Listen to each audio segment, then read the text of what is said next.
Did you feel that?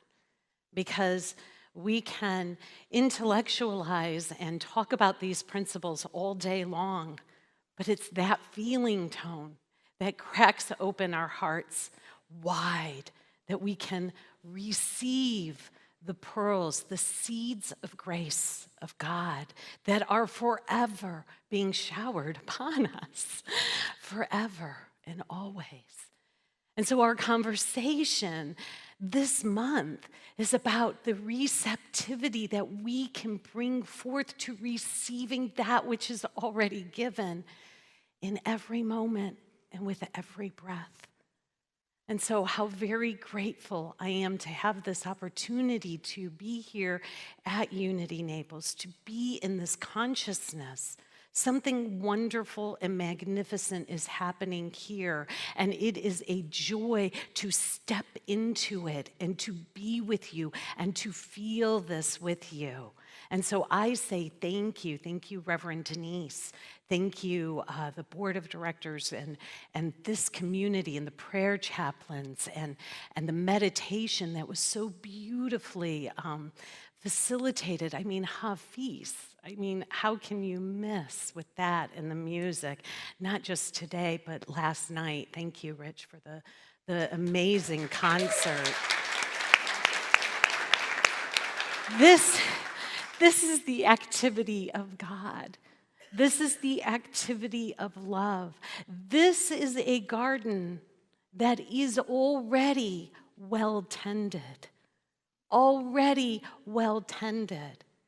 And so when I get to have the privilege and the honor of standing up here and looking out and thinking of the topic that has been going on all this time, this whole month, and that I get to be the person who comes at the end of the month after this amazing foundation has been laid regarding principle, regarding spiritual principle, regarding love, regarding the nature that we are, the Christ that we are. That this has been introduced already in 4 short weeks. And last month, we talked about awakening. And so we have this awakening consciousness going into the spiritual principles that we speak of and teach of here, and then into the embodiment, because it matters not if we're just intellectualizing it, but then we go into the heart space of our divine identity as Christ, as love, as beauty, as joy, as the creator in expression and extension. And that's what this garden is. And so I imagined as I would open today that I would come up here and I would take a moment to look at this garden, to look at the beauty that has already been planted and flourishing here.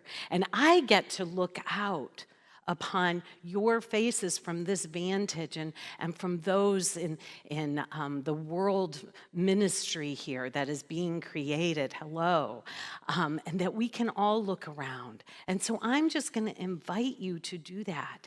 Because one of the funny things about standing up here is, and it's great because everybody's looking up here, but I want us to know that we are all connected one with another. And so I'm just going to invite you to turn and look at the beauty that has shown up, because those who are sitting in front haven't seen those who may have come in more recently, and that you can wave and say hello or a wink or a nod and wave into the camera, because there are friends that are joining us from a distance. And the beauty of this is there's no time, no space, no distance between us. That what you see here is the garden of God. And that is each of us right now. Wow, take a breath with me, because I didn't plan to start out like that. I didn't plan to start out like that. But that is how I have been moved from what has been said here.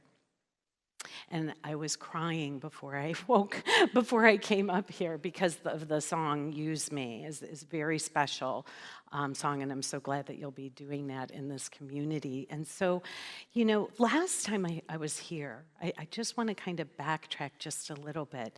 The last time that I was here, well, before I say that, I want to ask the question, so what keeps us from remembering what was just spoken? What gets in the way of that, of knowing our divine identity, of knowing who we are as spirit, what we are as the embodiment of the Creator in form, the Christ, love expressing? And what keeps us from remembering how we serve as that extension of the Creator?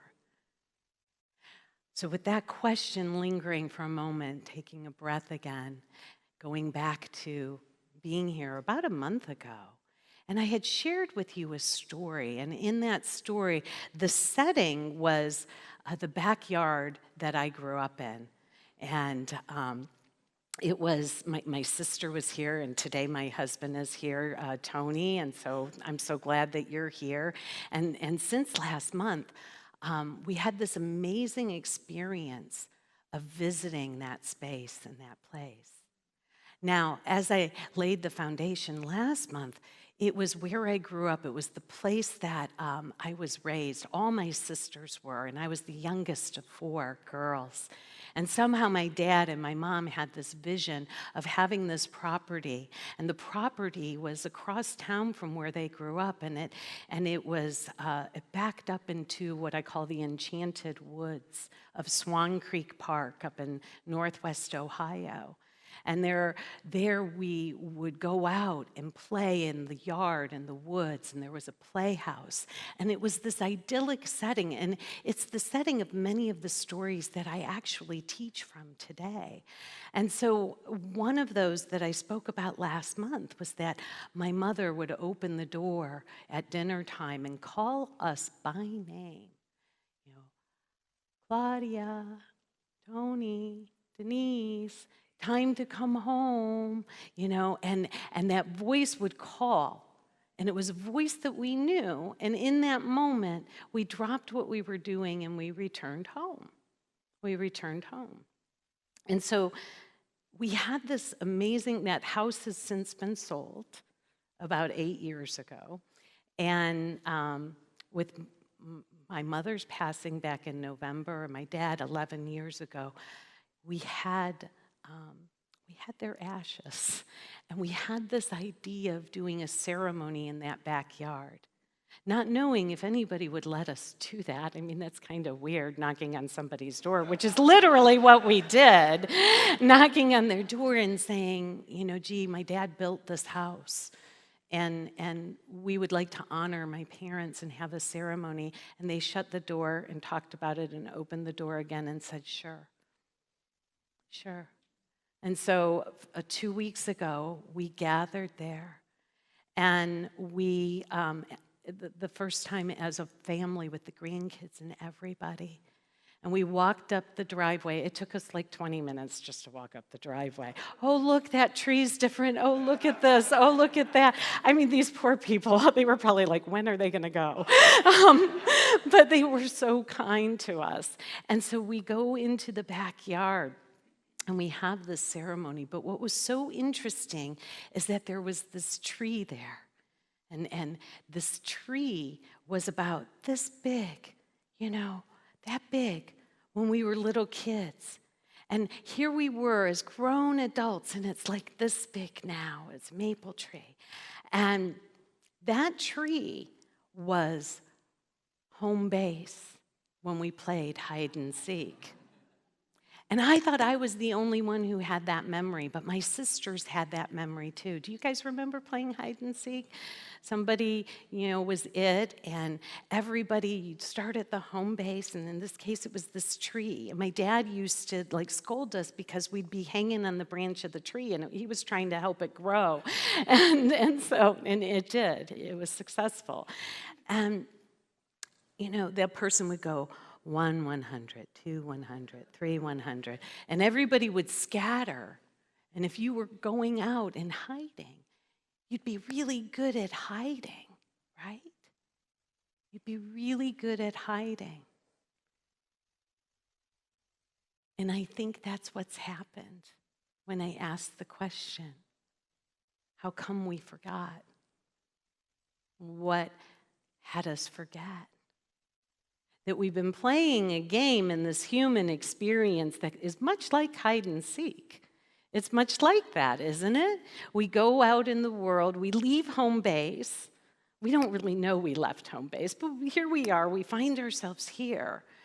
And we go along a path by those who came before us that give us the conditioning to survive in this world. But in so doing, we get conditioned out of our innate knowing of our identity, of ourselves. Here we are today, right here, all of us, individuals who have probably been seeking something, seeking a sense of identity, seeking a sense of community, right? Seeking a sense of connection, right? And I'm here to say that we can give up this game of hide and seek. And today, we can just decide to be found. Are you ready for that game to be over? Are you? Whenever I think of game over, I think of, we had a family gathering in the Smoky Mountains in this big house, and oh my gosh, in the downstairs level, they had a Pac-Man. They had a Pac-Man, and I know how to do that. It's ingrained in me. I know how to kind of win at that game for a while. But at one point, it'll go, game over. I didn't do that very well, but you know what I mean. You can probably do it. Game over. So I'm here to say that let's let that game be over. Not the Pac-Man game, but the hide and seek game. And let's decide to be found. You see, this in a nutshell has been my whole spiritual journey, and I'm wondering if it might be yours too, where I've been seeking and looking and developing identities outside of myself, which were fine, playing roles. We all play roles in this experience, and it teaches us, doesn't it? But it's not who we are. It's not what we are. Maybe how we serve, but it's fleeting. Our identity is eternal. It is everlasting. You can't add anything to it, and you can't take anything away from it. It simply is.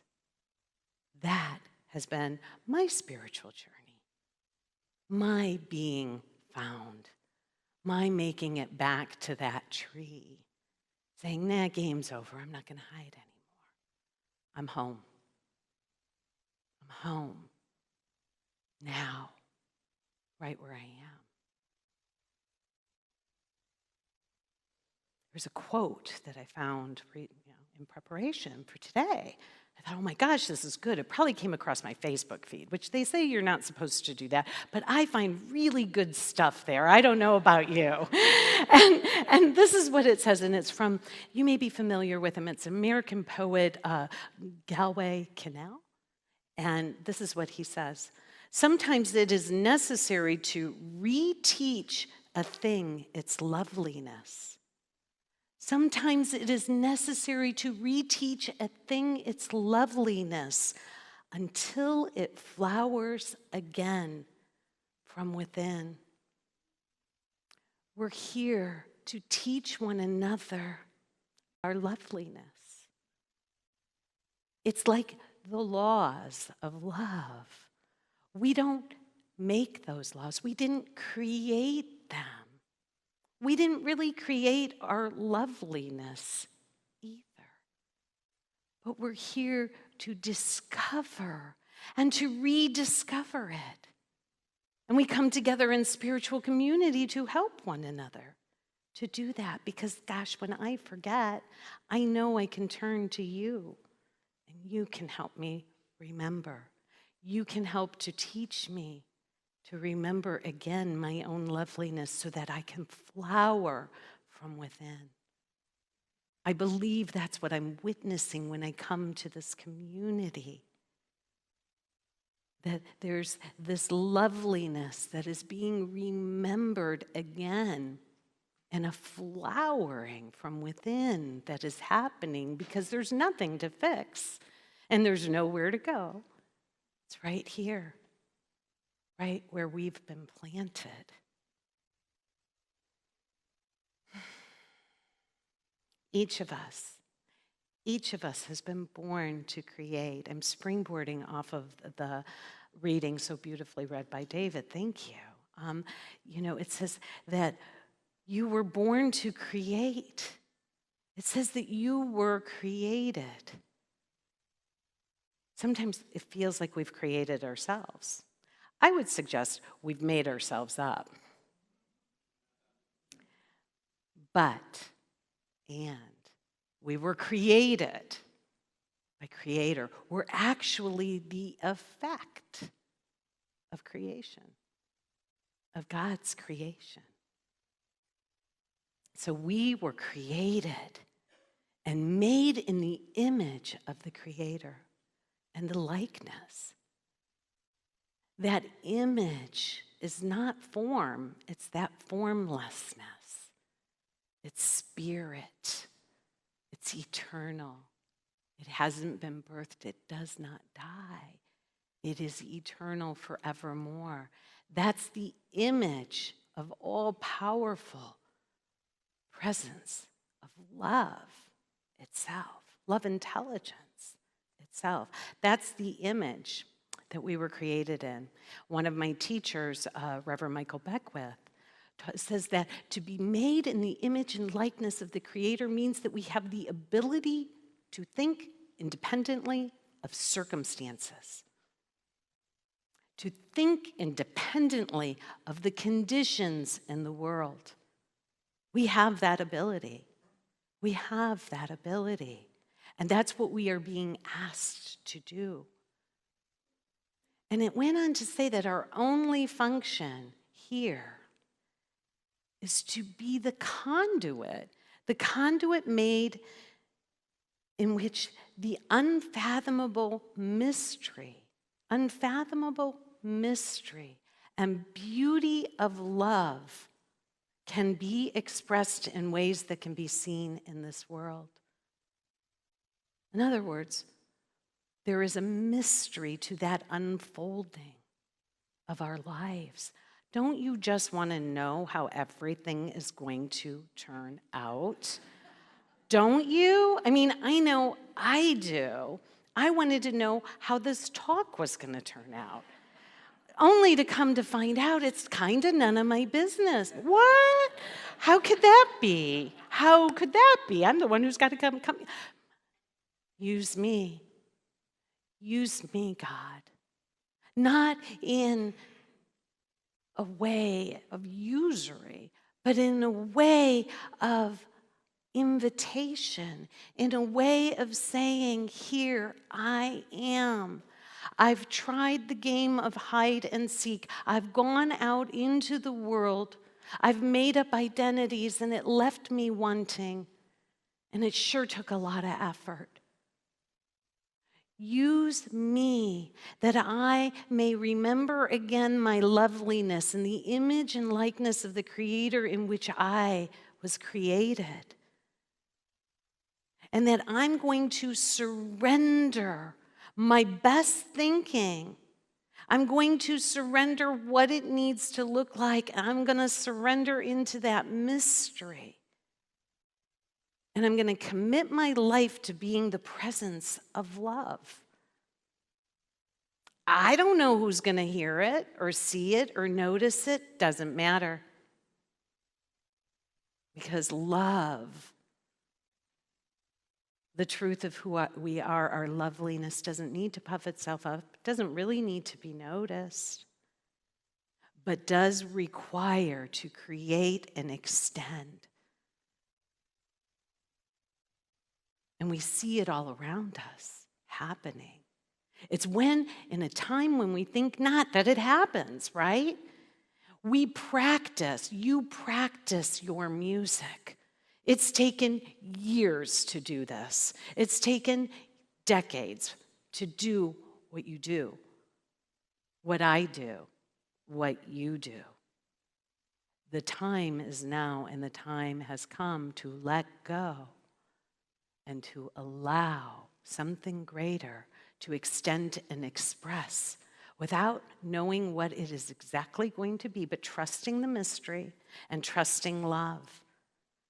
So when we commit our life to remembering that there truly is, like, I don't know, when we talk about the seeds and the metaphor that's been going on this month, I know it's like, okay, well, which of these seeds am I going to plant?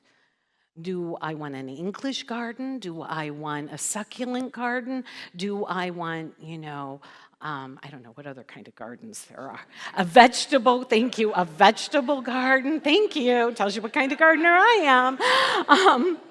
A fabulous one. And yet, so, I can get all caught up into that. But what if our only job, our only role is to accept and receive the only seed that is ever given? Your divine identity. That seed is a metaphor for idea, for thought, for creation, for creation. Inherent in that seed is absolutely everything necessary for it to come into its full expression. Right? We know that. Same as last month. The caterpillar gives way to the butterfly.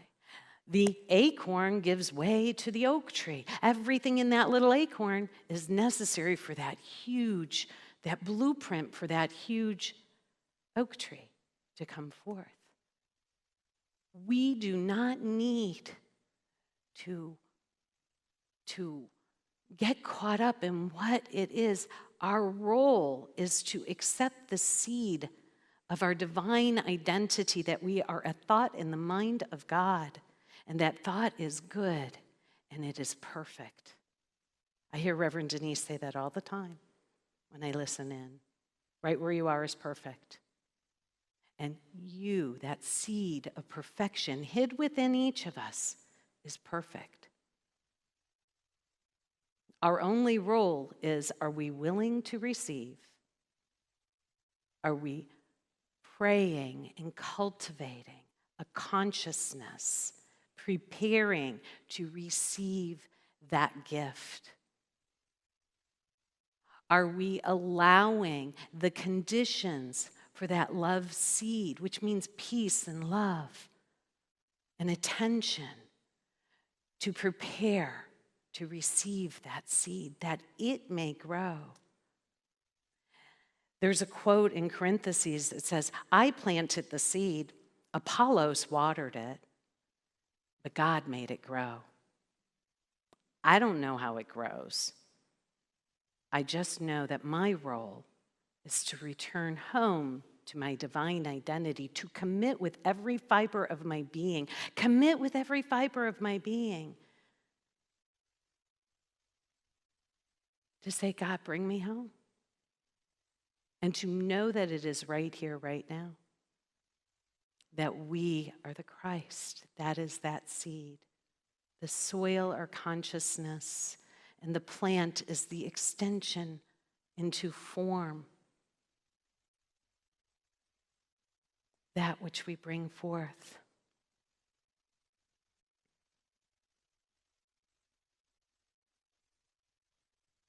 We are all in the act of extending creation. Every moment, every breath. Right now. Right now. And so then the question becomes, what am I creating?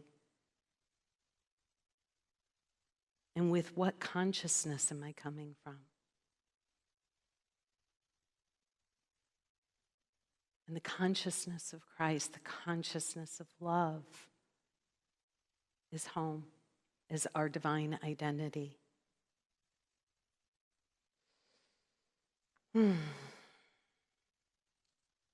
One of the very favorite ways that I like to anchor this. The spiritual principle and the spiritual law that we've talked about is that it is done unto us as we believe. It's very simple. It's very succinct. It is as we believe. As we believe. As we believe is the thought of God, the thought of love. And then we become the embodiment of it as we focus our attention there. It's so simple. And it's already been anchored here. And so I'm just going to invite us, if you will, and this too comes from the same material as our reading from The Way of Mastery, Joshua Ben Joseph, who is the channeled work of Jesus, who we talked about last week as our way shower, as our brother, who became the Christ, who became the anointed one, who was the first coming that we may be the second coming. In other words, we're the ones we're waiting for, right? Right? You guys have heard that, and you know that. And it's good news. It is great news. And so how I like to anchor that is this statement that says, as Christ. And if you have a block with that word, I'm just going to invite you to substitute love or substitute beauty or substitute another word as spirit. I'm going to use the word as Christ, okay? It reminds me of a funny thing from Ernest Holmes, because people are hung up with the word God, too. And at one point he says, I don't care what you call it. You can call it potato for all I care, right? Right? So just translate how it works for you, but it's as Christ, in perfect safety, I release all tension. Now, how can that be? As Christ, as my divine identity, as knowing that God and I are one, I'm abiding then in perfect safety. It's all that hiding and seeking that created the lack of safety. When I return home, I am perfectly safe. So therefore, I can release all tension. This is how I prepare the ground to receive the grace of God. So, as Christ, in perfect safety, I release all tension. Take a breath. As Christ, in perfect safety, I dissolve my mind into the perfect peace of the mind of God. I surrender. I surrender my best ideas. I surrender into the mystery. I join, I unify with God. This is unity. This is prayer. This is the creative process. So I'm going to say it from the start. As Christ, in perfect safety, I release all tension. As Christ, in perfect safety, I dissolve my mind into the perfect peace of the mind of God. And then I breathe. I accept the love of God. Breathing in and out, I accept the love of God. I accept the love of God. And I feel that.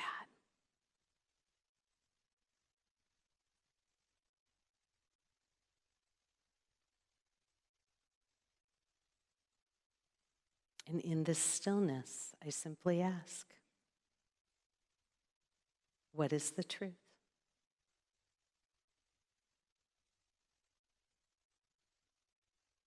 How may I extend creation? How may I be a conduit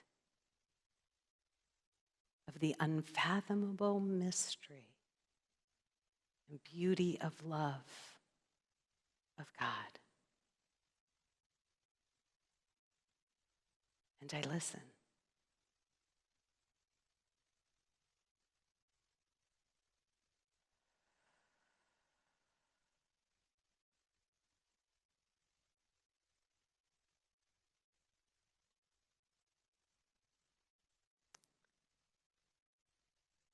That is how we anchor our divine identity.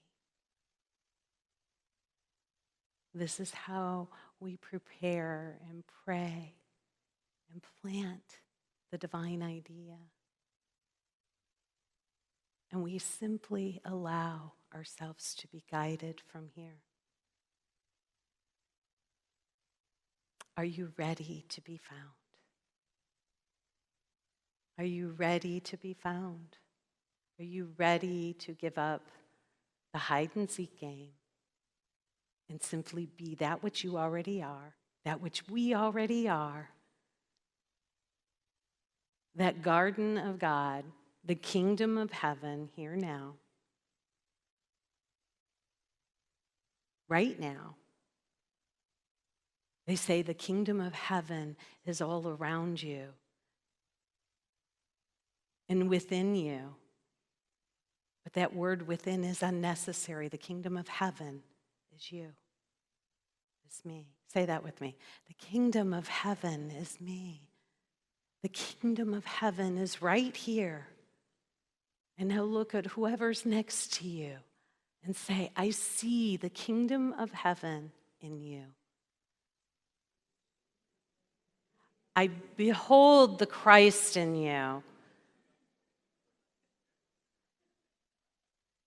And we're going to have so much fun together. And so it is. And so it is. Amen.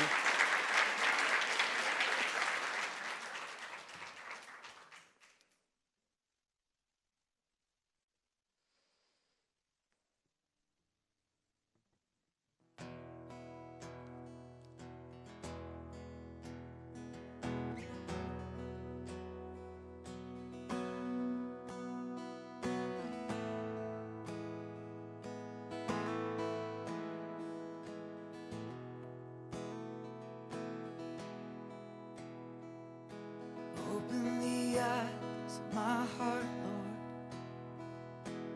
Open the eyes of my heart. I want to see you. I want to see you. Open the eyes of my heart, Lord. Open the eyes of my heart. I want to see you. I want to see you.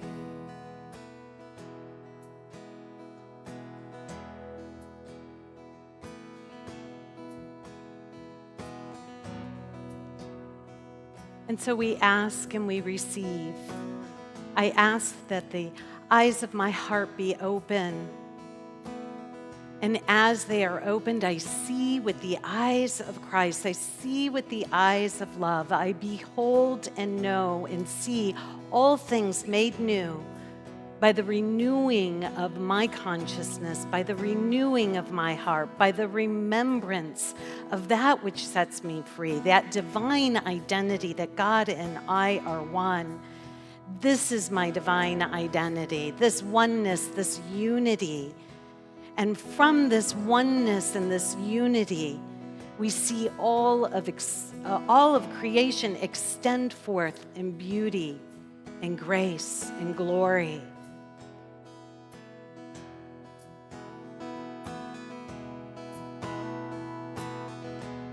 To see you high and lifted up, shining in the light of your glory. Pour out your power and love as we sing holy, holy, holy.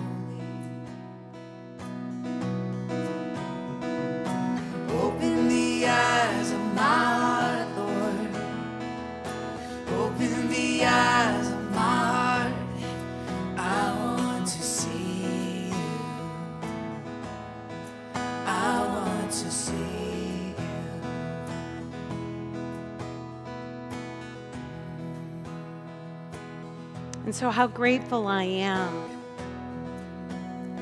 that I have eyes that see, ears that hear and understand. How grateful I am that I am companioned in every moment, companioned by love, companioned by God, companioned by my brothers and sisters, and that together we awaken to this consciousness of love that is powerful, that sees beyond appearances and creates a world anew. How grateful I am for this and so much more. This is a blessing and a gift, and I receive and I accept it here and now. I accept it and receive it now that I may give it freely.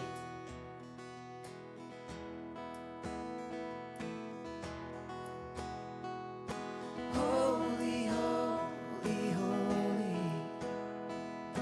Holy, holy, holy. Holy, holy, holy. I want to see you. Sing that with us. Holy, holy, holy. Holy, holy, holy. Holy, holy, holy. I want to see you. Holy, holy, holy. Holy, holy, holy. Holy, holy, holy. I want to see you. And so it is. And so it is. And so it is. Thank you. Thank you.